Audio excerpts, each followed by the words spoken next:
I've been always fascinated by politics. Votes, elections, people promising to change the world. This made me apply to class representative and to the student body of my school. I had a great experience being class representative and member of the student body because it helped me to create responsibility and to understand better how things work in the political environment. I was pretty excited about 2018. By the first time, I would vote in an official election. When I asked my parents to take my voter title, they despised it about it. Actually, my parents have never supported me about political participation. But as I insisted, they let me take my title. When I asked my friends about their voter's title, I got surprised. I discovered that just 4 friends of mine had taken their voter's title, and they had no idea of who they were going to vote. Another fact that shocked me is that just 2% of our candidates in these elections are younger than 25, and just 1% of the electors are 16 or 17 years old. So, I started to question myself about the representativeness of our teenagers and younger people in Brazil. And then I started to question myself why they are not interested about something that is totally related to their lives, that may change their lives. I started to question myself why the teenagers are not interested about politics.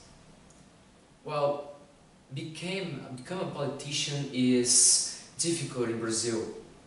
It requires lots of money and popular support, and so it's hard for common citizens to become politicians.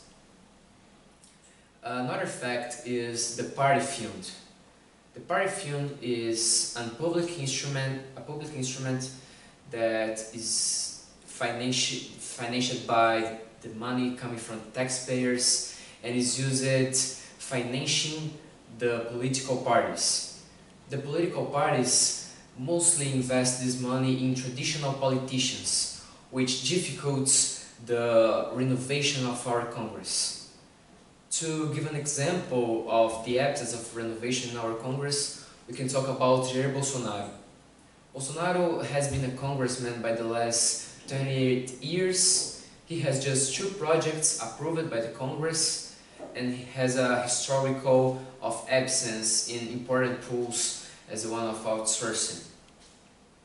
Another fact is that the patrimony of Bolsonaro has increased 10 times comparing when he entered the politics, and he also helped 3 of his sons to get elected. Another example is the Andrade family, a family that has been in the Congress since 1841, which the current representative has been in the Congress for the last 40 years as a deputy or as a senator. Politicians, besides being inefficient, receive salaries that may reach 30,000 reals.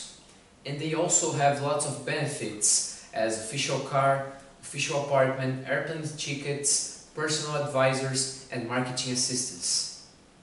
So, becoming a politician is a shame in our country. It is a synonymous of a trickster person, of a robbery. We can see this by the vote absence in the last elections. Among the Brazilian youngers is not different. The data show us that 62% of the Brazilian teenagers would leave the country if they could. This data is very important because it shows us how they discredit in their politicians. Of course, if you don't believe in those who were supposed to make your life better, how you are going to have a perspective about your future? But I guess we should try to not go by the simple way. We should try to work for our country, to fight for our country, instead give up instead living, you should fight for it. Because if you love something, as I love my country, as I love Brazil, you must fight for it.